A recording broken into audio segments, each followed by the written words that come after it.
It's Jumpin Offsides and Parlay for Perfection. We are here tonight.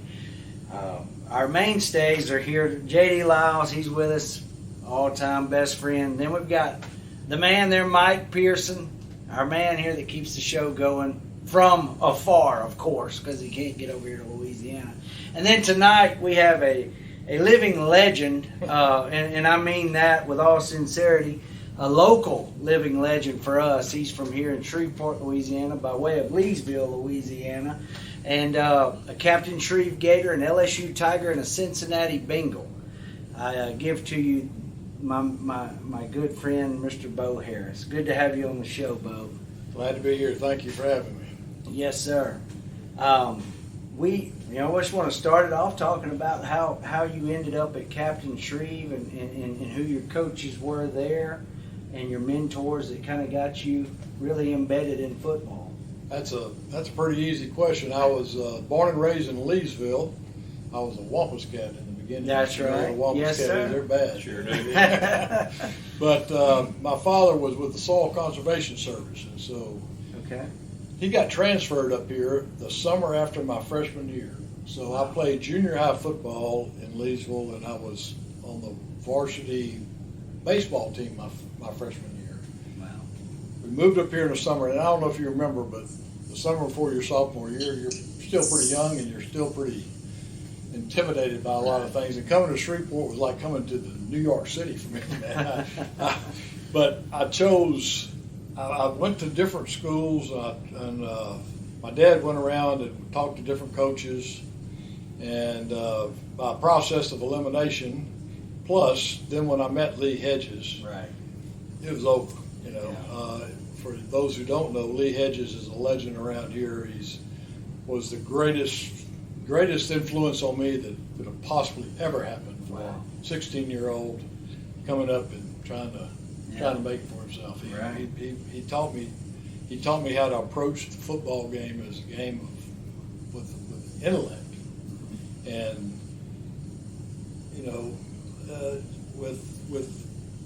with an attitude of positiveness. There was just not negative around him. Man, he was great on positive reinforcement, and I became to really thrive on that.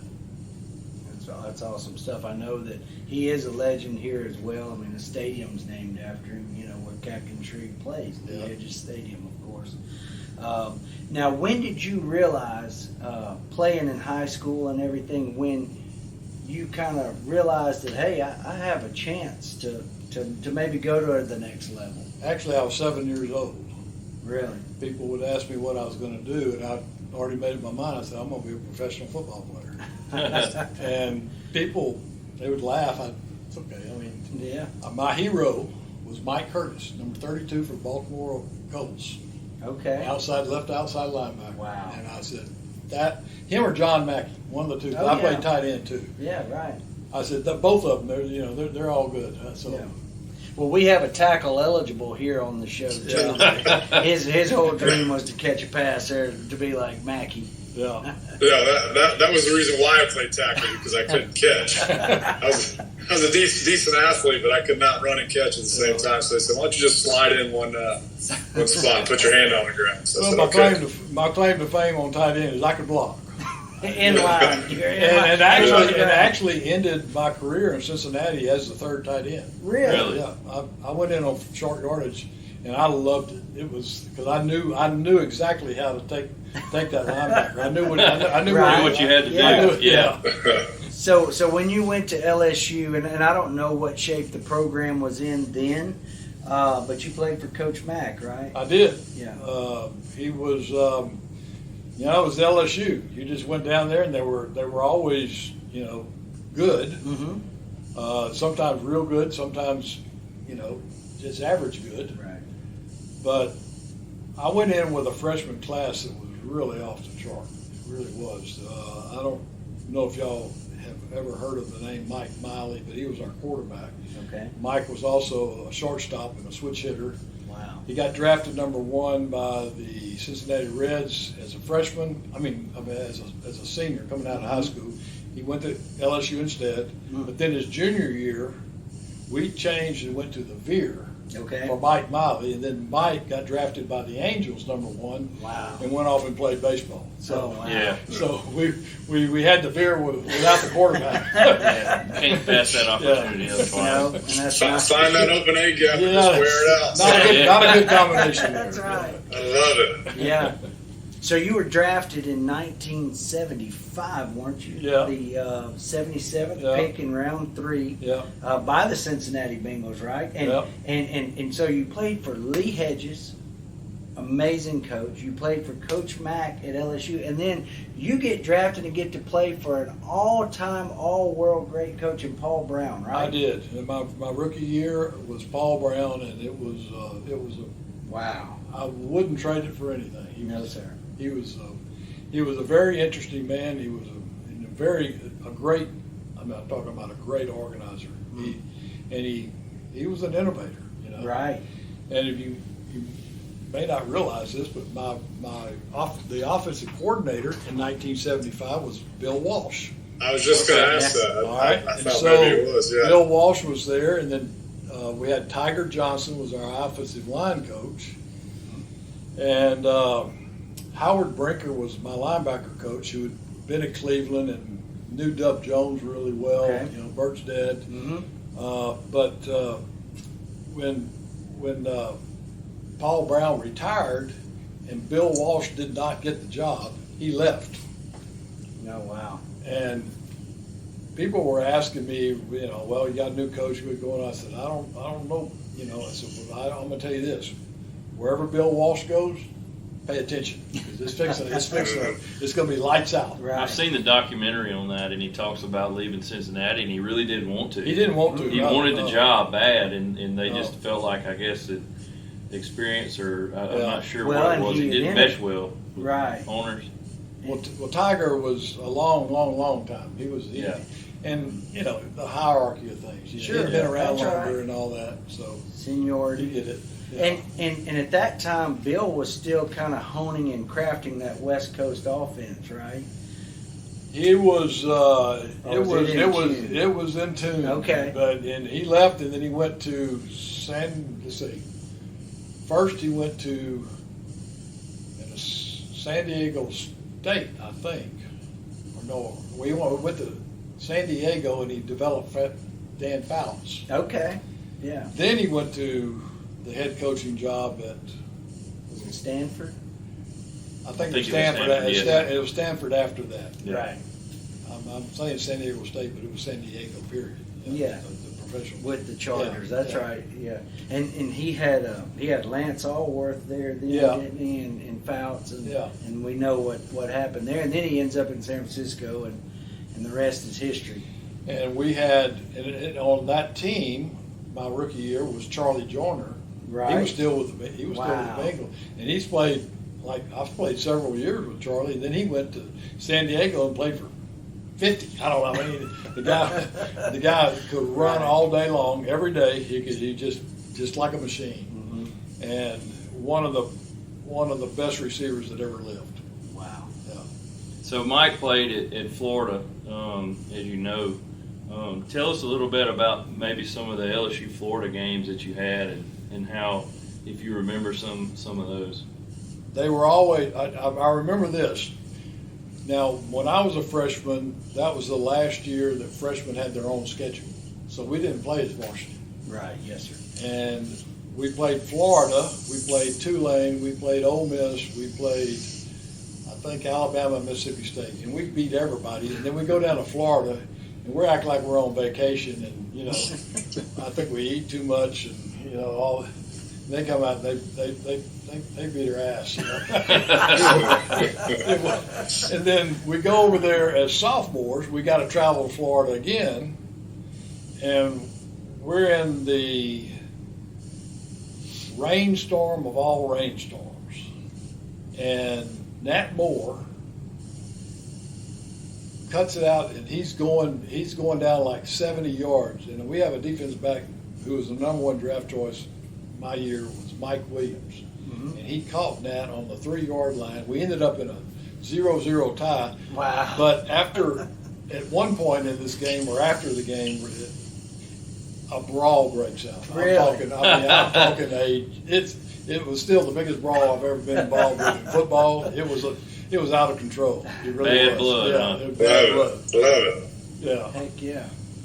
So, and then our junior year we won, and then I think in my senior year y'all beat us again. I think y'all beat me 3 times out of 4 that we played y'all. But it was fun. Playing Florida was one of the better places to go. Yeah, it was definitely one of my favorites. From an away opponent perspective, going into that rowdy bunch. And I swear, when we would take the bus in, we had to have ran over 50 people because those Raging Cajun crazies were just. Yeah. I mean, they're pushing the bus, and there's no way that their feet and things didn't get run over, but. It was electric at that place, for sure. Absolutely.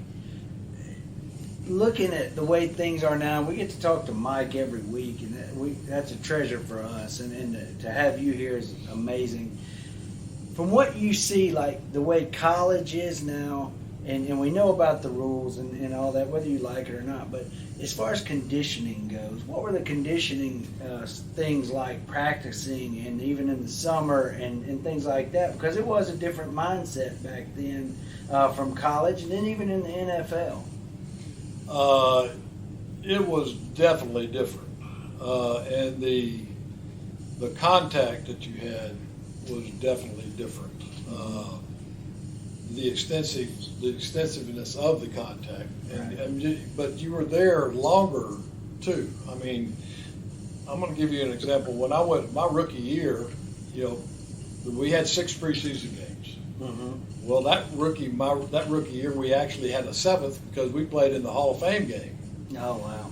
We showed up 3 weeks before the first game. Wow! Dang. And we were playing the Washington Redskins, who are a veteran team. I mean, old guys, real old. Mm-hmm. Pat Fisher and Darren Talbot, and I mean, it was a crew. Sonny Jurgens. I was going to say Well, that. no, it was Billy Kilmer, I think. Oh wow! Okay. Well, that's even There we go. older, right? Yeah. Yeah. And those guys showed up a week before the first game. So I was in training camp 10 weeks. Dude, I don't know if you realize what that means. But, it means I don't, but I know it seems like a long time. It's a long time. It's a real long time. And we went to the Hall of Fame game in Canton, and we walk out of the field, and I'm looking at all these old guys, and I said, man, we fixing to kick. This is and I'm telling you, they laid it on us. The veterans played for about 2 series, and they threw us in there, and then they just kicked us. They kicked us. I didn't mean to get off. I got off track there, but No, yeah. absolutely. So I've talked to you in the past and everything, and I'm just fascinated by I'm just all things ball, but we've gotten to talk about running backs, and you were on the left side, correct? Yeah. And so you had to play against Earl Campbell, against Walter Payton. Twice a year. Yeah, Earl twice a year. I mean, was he the most the hardest player to actually play, or was it you covering a little scat back, in coverage, or what was harder for you? If you were giving me a choice, I'd take Earl every day. Really? He's going to try to run over you, and that's good. We'll beat. Yeah. We'll see who wins that one. I love it. Besides that, he only had a 3-yard start, 4-yard start. Mm-hmm. So now you put him on a defensive back after he's run 6 or 7 yards. Right. It's pretty brutal. Or They call that business decisions these days. Yeah, that's what they call it. Decisions. Yeah. Now we played Walter really often. We would play him every year for a preseason game, but every 3rd year because he was in NFC. Mm-hmm. And he was such an all-around good player and good back. Yeah. I mean, he could stroke you, Right. He could juke you. He had the whole package. But usually, it's preseason game. there's a difference, man. I don't know if Right. you realize it, but there's a real difference. You know, Yeah. you sit there. You know, the first time you're there, you're there for 6 preseason games, 4 preseason games, whatever, and you're kind of sitting on the fire. All of a sudden, you go to that first game. Hey, dude, Trust me, this is a different deal that's going on out there right now. I mean, it's full speed. You know. My rookie year, you know, we're starting playing, same thing. You know, play about 15 snaps, come off, you know, get your Gatorade, get your towel. And every veteran told me, like, Mike, just don't let yourself get. I'm thinking, man, this is fine. The first game, after the first series, I came off the sideline, huffing and puffing, looking at my old line coach and said, man, take me out. Somebody just turned the go switch on these suckers and people are moving a lot faster. Something's going on, and I ain't ready. Well, you're not lying, Bo. It's nuts, the intensity level that just gets ratcheted up. Yeah, and it never ceased to amaze me. You're sitting there, and you've been, you know, you go home and you're in the off season all year, and you're around normal people, and they're normal size, and they're normal, you know. And then you go back, and you're sitting there, and you're watching this, and you go, God Almighty, this is fast and it's violent, man. I mean, this is a violent piece of work right here, Right. you know. And it really would, you know. Eye opener. Yeah. Well, Mike talked about it on the last pod we did about, you know, he had, you know, close to 11 concussions is what you said. Yeah, I mean, I think. I mean, it's, you know, like most of us, kind of, we didn't really keep too much track of it, really. But. You know, Like you know what I say about those. I mean, it's kind of a badge of honor back then. And and I can tell you how many concussions I had. Number one, I couldn't prove it. Number two, you're not going to believe it. You're not going to believe it. Yeah. You know? Yeah. You're like, what? You know, you're kidding. I mean, Yeah. That was, and for a long time, it was my biggest thing I woke up with every 2 o'clock in the morning. Okay. Fear. Yeah, but I don't know if the NFL has a great program where they send ex-players. You go in every 5 years and they do a complete 100% neurological, you know, orthopedic, internal, psychological. They have fun with that evaluation. And you know, after about the second time I went, they said, "Man, dude, you only have normal gray matter. I think you're." So it was a big relief, you know. Heck yeah. I know. Yeah, they asked me last week, you know, with Brett Favre announcing he has Parkinson's. Kind of how did that hit for you? Because it definitely kind of hit home for me. One of my best friends ended up being my head coach, Forrest Gregg, and that's what he died of, and the Parkinson's. And you know, it's very prevalent amongst ex-players. You know, there's a definite connection in there. Right. And it you know, you see a lot of it, and I don't know. You see, I'm looking at people from LSU, and I know quite a few that I've played with that, you know, that are suffering from that. But you know, it's random. I don't know how you put a Yeah, I real, don't think you can put a ticket on it and say, well, he's going to have it because of this or that. But I can tell you, this is just my opinion. You know, and it's probably going to be people hear this and think, well, he's crazy. But the safest thing in the world you could ever do was take this and stick it in his throat and see what happens. And you ain't going to get hurt. That's right. And talking to Chance last week, and you know, what's our guy's name at LSU? The linebacker? Perkins. He goes and he tackles it. He turns his head to the right to keep his head out of this game. Okay, and his body gets contorted and his knee buckles. If he goes in and he goes straight and he comes up through, never has a knee follows injury. through. You know, he's not hurt. He probably lays that guy out, and he goes out, and maybe sucks his thumb for a couple of plays, comes back in, but nobody's hurt. You know. And it's part of the game. But he's thinking about the next time he's come across that dude. That dude's going to tag me. I know. That's right. And so that to me has changed the game more than anything. And there's a lot more excuse me, it's just a lot more grab ass going on than that's necessary in my view. Now, maybe No, people you're gonna right. look at me and say, "You're old." We did have face masks though when I played, so don't. You're not that old. You weren't leather either. Yeah. Well, this show, for the record, this show is wide open, so don't hold back if anything like that. But and that takes me to another point. We talk about rules and everything, and you hit on this with the care that the NFL does. And I got to talk to Mike about some of the things that they do. But how has that changed? Because you retired in 1983, right? Well, actually, I did, but then I went back in '85. Okay. And I went to Buffalo because Okay. my coordinator went to Buffalo. I got you. Okay.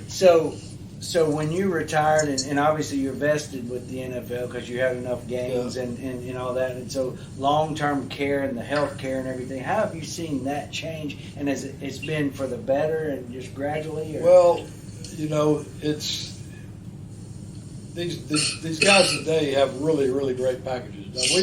Now we have an okay deal. Mm-hmm.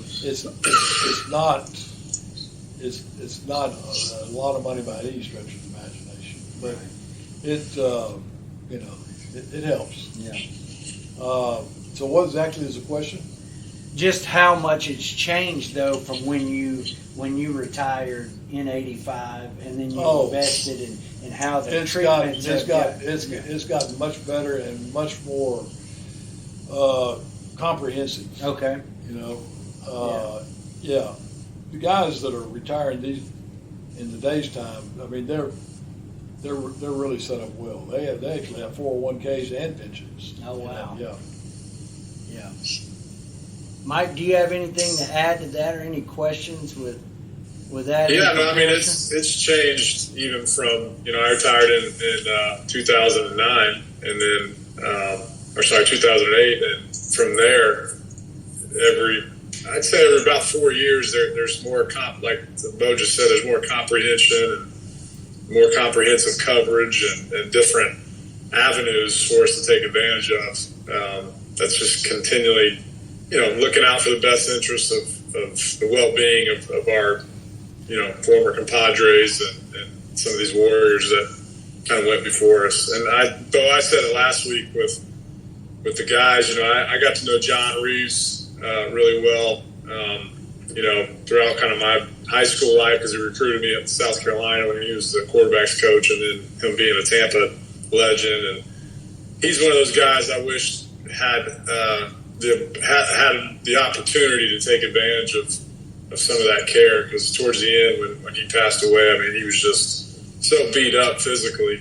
I think that's unfortunate that I think some of those guys in that era didn't get the proper care and things they needed to have in place. He was a good friend of mine.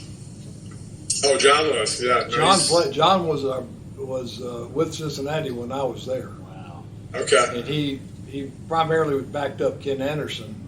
Yeah. But I lived right next door to John a couple of different years, and Layla used to be a lap baby for I know she was like 4 years old then. Yeah. But I'll tell you what about John Reeves. He'd stand in that pocket like a statue. Yeah. The guy would take a beat before he would he'd flinch. He really was steadfast in the pocket. Yeah. No, he's a great man. And just Tampa legend and obviously Gator legend. Yeah. Got to know him really well and got to know his boys really well here in Tampa. And yeah. His funeral, I know funerals are sad moments, but his funeral was one of the better, I hate to say better funerals I've ever been to, but it was just a very kind of joyous memorial. And Coach Berger spoke and a lot of guys that he played with, and it was just a really, really unique memorial in honor of him. Well, he was a good dude. Yeah. Yeah, no, he was. Well, we love college football around here. JD, that's our passion, and obviously Mike played at the highest level too. You as well. The state of college football today. We talked about the NIL and stuff last week, and then JD had some questions about who's going to be one of the front runners in some of these conferences. Do you keep up with the Big 12 at all? Any of that? Like Colorado and of course SMU. We mentioned them earlier. Well, I guess to what extent do you keep up? You have to kind of choose your level of frustration. It's almost to me. Well said. Well said. You know, I try to watch a good football game every weekend, whether it's one in pro, maybe one in college. Until later in the year, for me, I'm just going to have a hard time trying to keep up with everything right now. Yeah. I don't want to say it's almost to my saturation point. I don't know about everybody else, but it's pretty close to mine. It's overstimulating for sure. Make me glitch out with everything going on. And trying to pay attention in a way that's meaningful to me to that many games that you're exposed to every week is just not realistic. And who wants to sit there and bide their time and just halfway pay attention to something?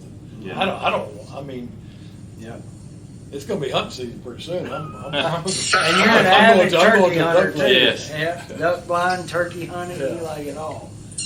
So if no Big 12, like who do you see as the front runner in the SEC? We got a new number one this week, Texas. My boss called it. He said, we'll be number one until Alabama and Georgia play. And the winner of that game will be number one. He was right. So Texas gets bumped down a spot. Texas will be number one until they play somebody. Yeah. Okay. So basically, and so you got. That was kind of a cut, wasn't it? Yeah, gotta hit them low. Gotta hit them low. So Alabama, Georgia, good game last week. Alabama looked really tough in the first half. Georgia came back and made it a game late. Hey JD, can you remind Bo who's the only guy that maybe picked that game? Who's the only guy? What?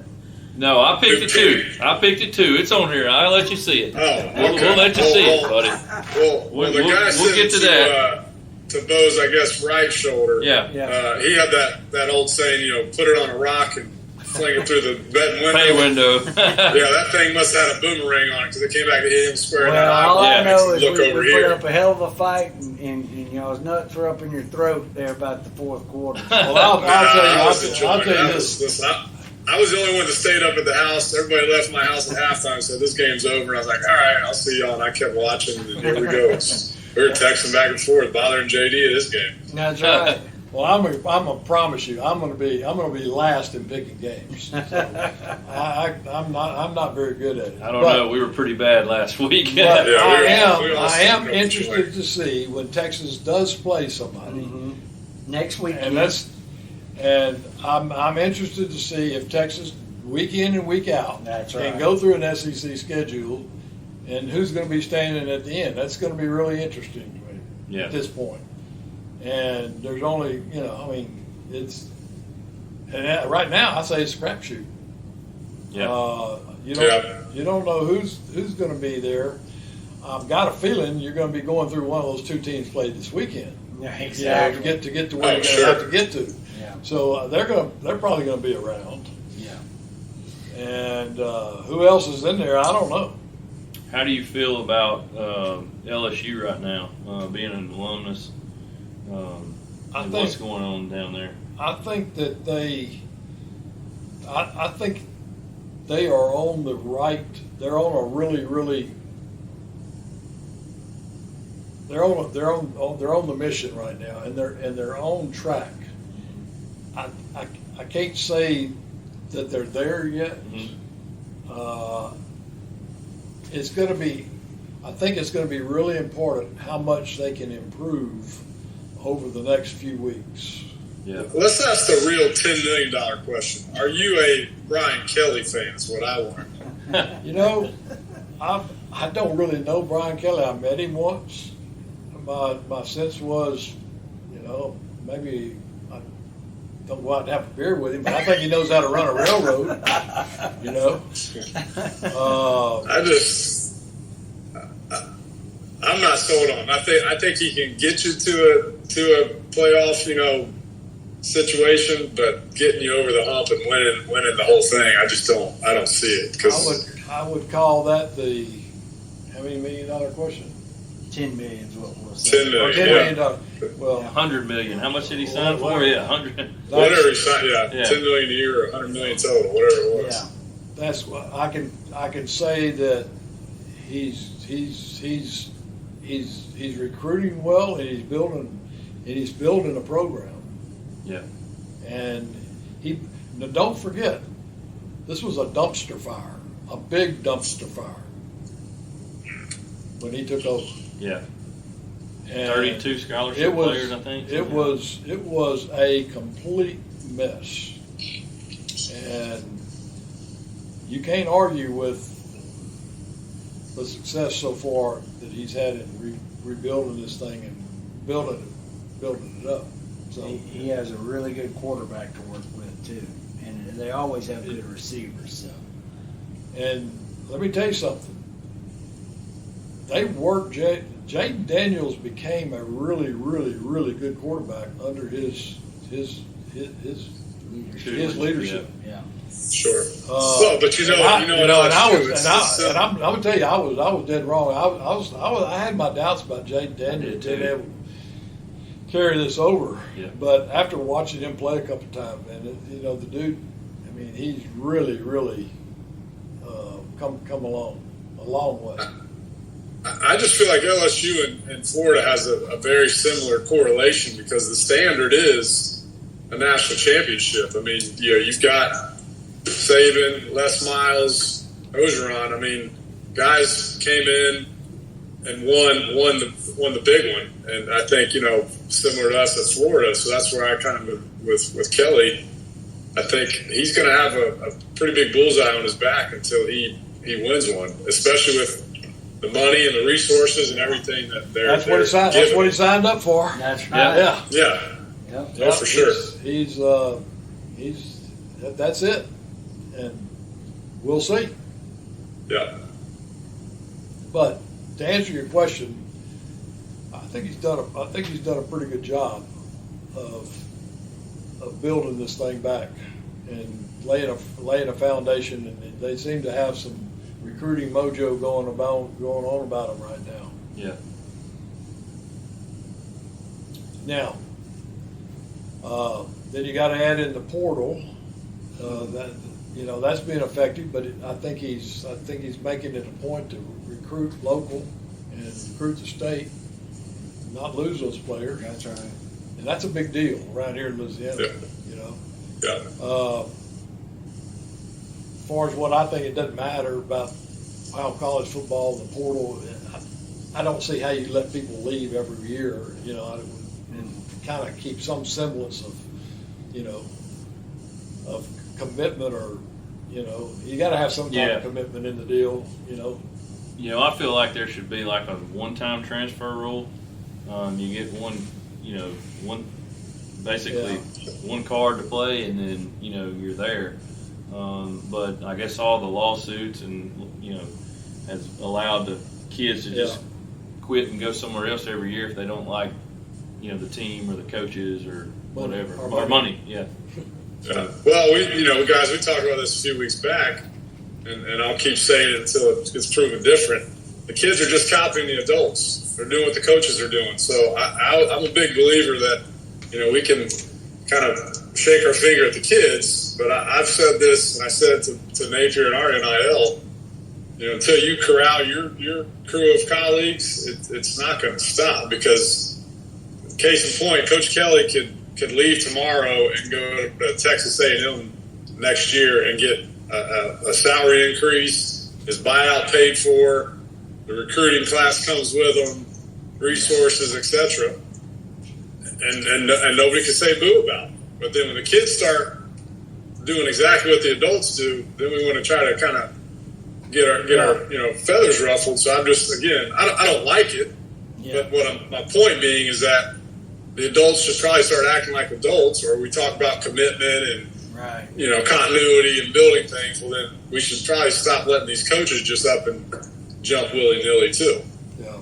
Very good point. Very good point. Well, I'm just a fan, and I'll watch LSU every week, and I'm going to try to watch them. Maybe another game, but I have no idea how it's going to all turn out. I know that it's at this point, whatever happens you're gonna have to go through the SEC to get there. Oh, for sure. And No matter. it's going to be probably come down to people in that conference right at this point.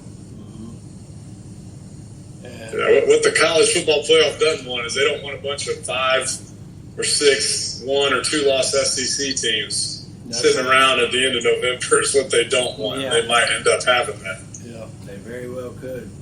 So, what's your favorite or your most memorable SEC game or moment from your time at playing? probably I would say it's the 3-second game where we had a 3 seconds or a second added on to the clock.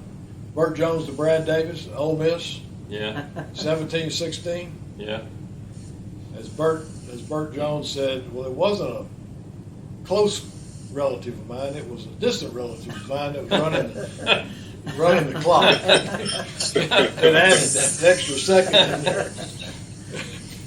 So, do y'all know what I'm talking about here? Yes, sir. Have you seen that? I haven't, but I'll definitely look it Go up. look at Ole Miss LSU 1973.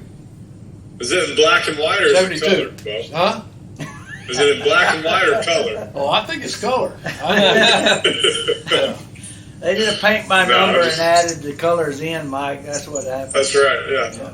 No, it's funny. Right before the call tonight, the show on SEC Network, they had an hour-long special on, I think it was called Prime Time in the Southeastern Conference, when all the night games started coming on board and the whole history and pretty neat stuff. If you haven't watched it, it had, oddly enough, it had no Gators football at all on it, but LSU, Georgia, Alabama, and I think even Vanderbilt was somehow on the freaking show. But a lot of LSU. They talked about the earthquake game in '88 Oh yeah.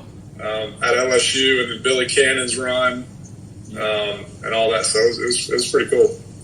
Have you ever watched Billy Cannon run and noticed the referee running beside him? Yeah. I mean, I just I saw the watched film. that but I don't- video. That was an 100 imposter, you times. know. Really? Yeah. Guy got down on the field with a official uniform. Really? Oh wow! I didn't know Is He he that. ran- gonna block for him? and he ran right with him all the way down the field. I remember seeing the I guy believe running- that's true. I mean, I've heard it, Yeah, but I do believe that's true. we'll call He's it. trying to pick up an extra block if he needed. Yeah. I imagine, right? He was ready to, Yeah. he was ready to jump in there. Now, did you live Yeah. in Tiger Stadium when you were there? No, we were in Broussard Hall. Okay. Yeah, we still live in the dorm though. Mike, when you played at Florida, did you live in the stadium? Weren't you in those dorms? No, that Jan Hall. I've heard the what do you call them, the horror stories and the wives' tales of that place, but I did not. I mean, there's some you probably go online and hear about, but I did not have the luxury of living in Jan Hall. That was right in the belly of the stadium. Right. Yeah. I mean, supposedly guys would stick their heads out the hallway and shoot shotguns down the hall just for fun and take crossbows. Yeah. I mean, I'm not kidding. There's like all kind of stories of just, straight Animal House shenanigans going on, which I'm sure it's just like that at the other schools, back in the heydays. That's right. Well, I want our heydays to be this. We're about to go to our Parlay for Perfection, brought to you by Bass Energy Services and the Baldwin Group. We're going to pick our games for this week in college football, and we got to sit here with Bo and watch him pick his. And I tell you, Mike, he might be giving you a run this week. That's all I know. He says no, but I think he knows a lot more than he lets on. Yeah. Here you are, Mr. Bo. Mike, do you have yours? Well, no, but I've got such a good memory. I bet you I remember. Well, we each have and every them. one. We have So, them written I know. down right here. So, Yeah. And thank you to my buddy JD being able to convert an Excel spreadsheet to a number spreadsheet back to an Excel and then get it all. that's right. We're working on it. We're working on it. So the first game we'll pick this week will be Michigan State at number 6 Oregon. Oregon is favored by 24 over and under 52.5. Mike, you've got Oregon to win, Michigan State to cover, and the over. Well, let's back up just a second and talk about last week's because that's going to make a lot more sense with these picks and who did what. JD, break it down there and tell us how everybody did. So Basically, real quick recap. I won, so now JD, go ahead. all right, Mike, gloat a little bit more. We know you kicked our butt last week, so Chance forgot to pick which games he wanted to win. So in gambling, you've got a one-way, a two-way, and a three-way bet. So we did a lot of two-ways.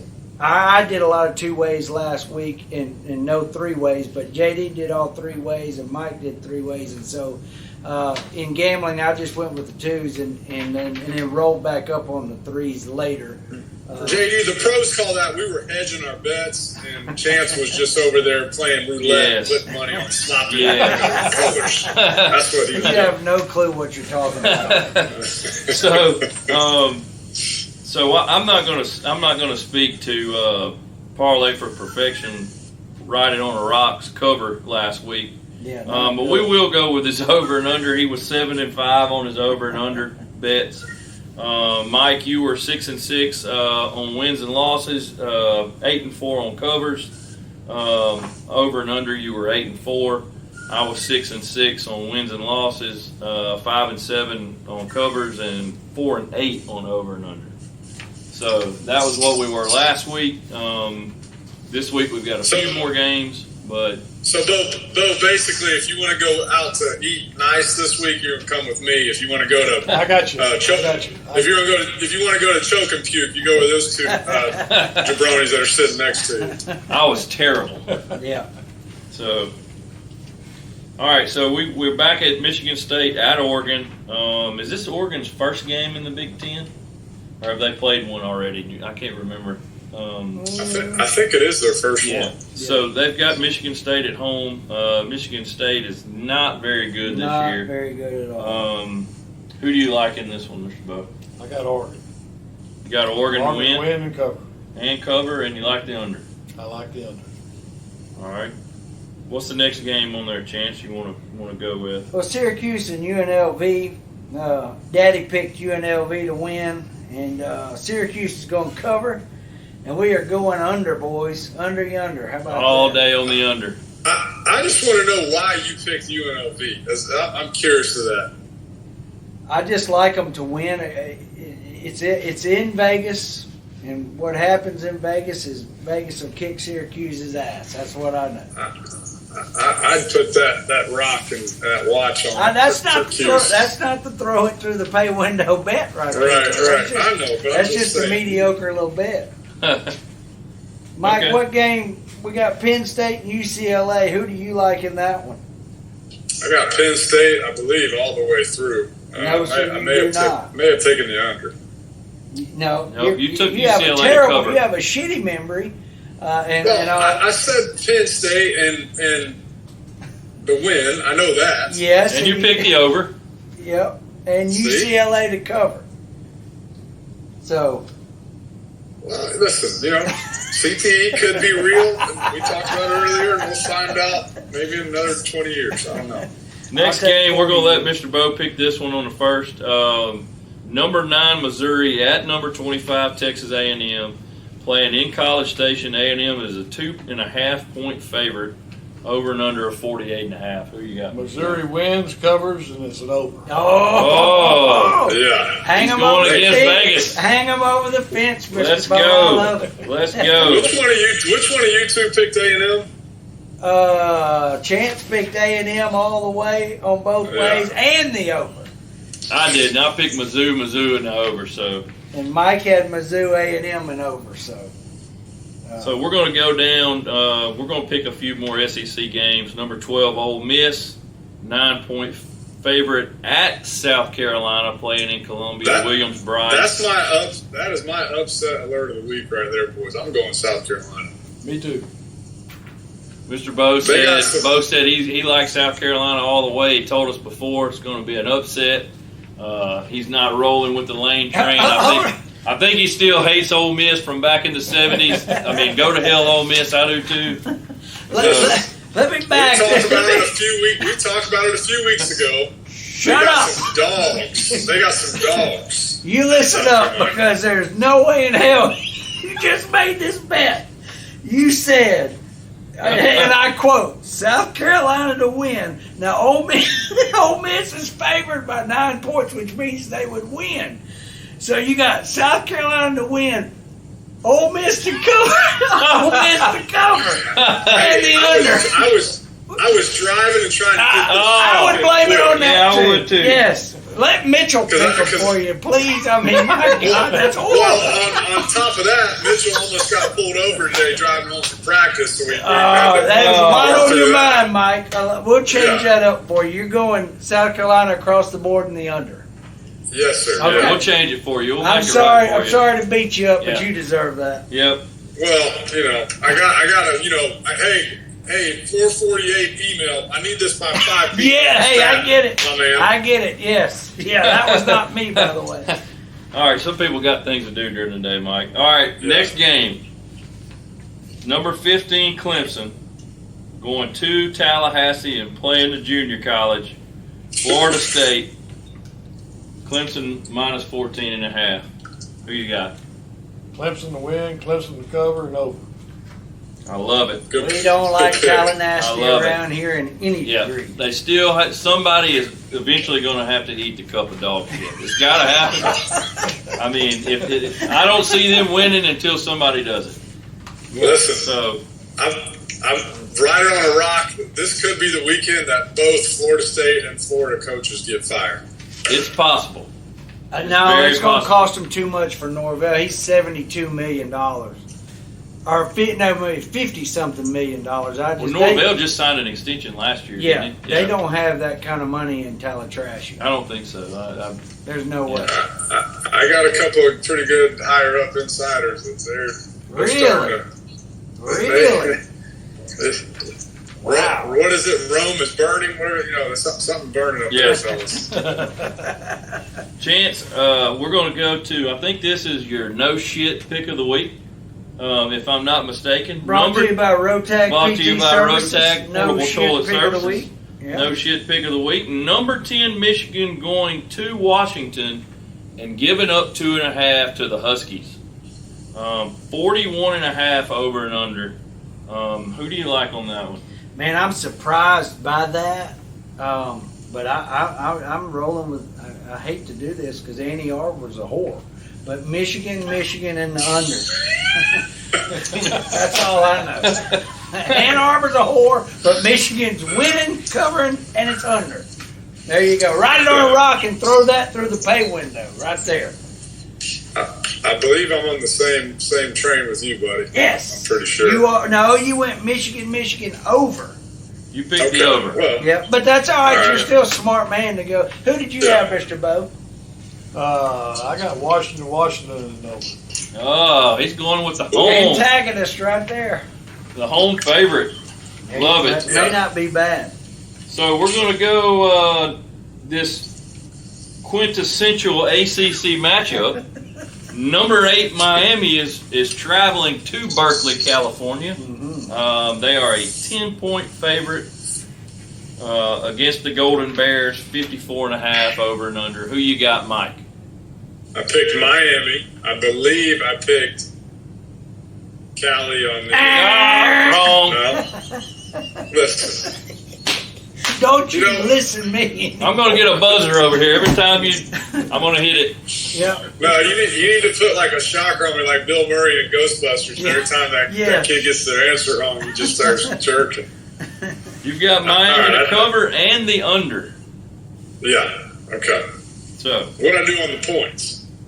Under. under. Okay, under. Sorry.